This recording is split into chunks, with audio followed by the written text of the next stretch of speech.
trick or treat, huh? Beat my meat. It was Halloween night of 2007, freshman year in high school, and I was with my friends, Ivan, Ryan, and Jesse. We were all dressed as the Super Mario characters. I was Luigi since I was the second tallest. Ivan was Mario since he's short and buff. Not that Mario was buff.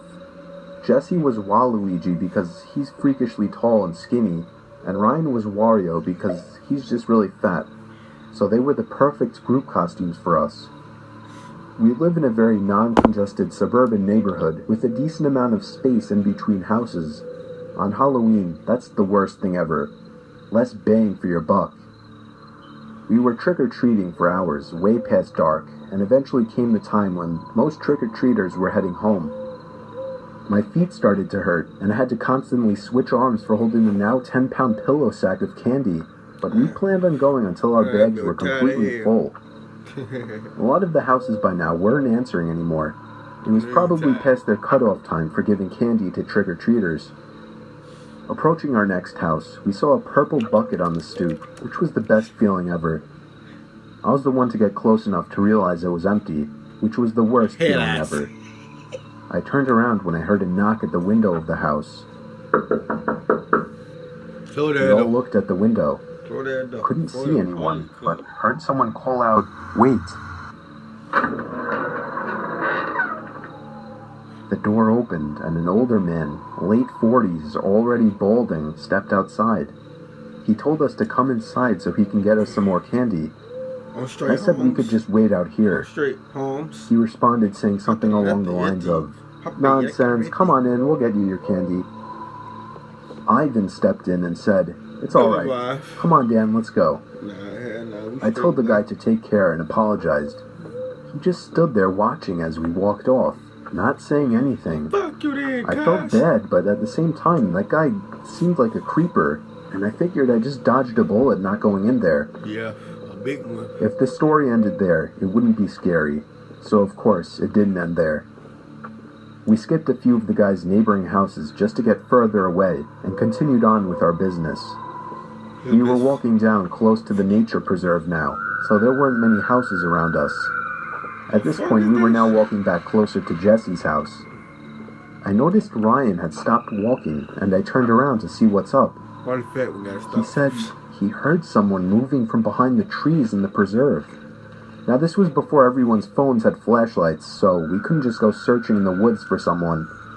Besides, we were just telling Ryan that it must have been a raccoon or something. You may think this is a bit of a cliche, but when things like this happen in real life, you always assume the more logical possibility. It's just natural. Why would we assume we were being followed? I had to put my arm around Ryan's shoulder and nudge him forward. A little ways down the street, me and Ivan picked up on the sound as well. When we all stopped, the sounds of the footsteps from beyond the trees stopped as well. Ivan yelled at the obvious stalker to go away, or we would beat the shit out of them. I knew he was just bluffing, though.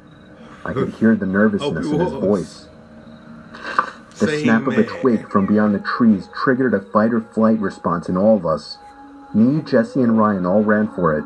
Ivan was at first charging to attack, but he quickly followed after realizing we had all taken off. He ran down the dark street, and we all noticed the sounds of at least 2 or 3 pairs of footsteps crushing the twigs and leaves in the woods. We banked it hard right down Jesse Street when it finally came up, and ran straight for his backyard, entering his house through the back door. The first thing we did was peek out through his living room window. We couldn't see anyone. We all had to gather our thoughts and discuss what the hell just went down in his living room, when all of a sudden we heard Jesse's backyard gate slam shut. Jesse dove to turn off the lights. There was a click and a bang from down in the den. It was more than likely Jesse's back door. We all agreed to go down armed with knives and face them. Jesse turned on his back door light, but there was nobody out there. Just then the front door opened, and we all screamed like animals. Jesse's mom and sisters came rushing downstairs. They had just gotten home from their friend's little house party.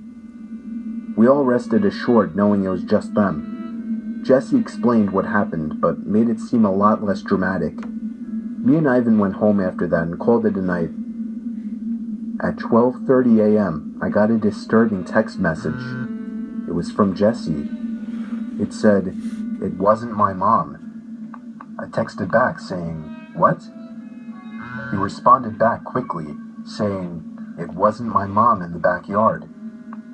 My fingers slammed the buttons on my phone, responding back, "What do you mean?" There was a long pause before he finally told me that his mom and sisters said they never went in the backyard. I told him to immediately check the backyard from his upper deck. He had already done just that. He also told his mom everything, and she had already called the police. They didn't find anyone back there, but Jesse did mention the guy who invited us in while trick-or-treating.